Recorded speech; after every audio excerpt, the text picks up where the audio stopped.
มาบัดนี้ตกถึงยามฤดูแล้งสะแปงบ้านทางบ้านพี่ก่อไฟสีลมพัดตองเสียงกองสนั่นหู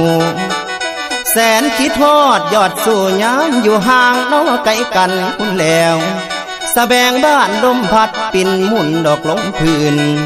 สุดที่ฟื้นทนใดอุกภายในหัวใจพี่นางเอ้ยนางไงกูละอายนี่หนพรบ่พรบ่ข้านิ่งน้ำนองเจ้าเรื่องเก่านอกข้างหลังคุณแล้วมันยังฝังในใจเสียจ้องจำเด้อจิตอายคำที่สายเคยเว้า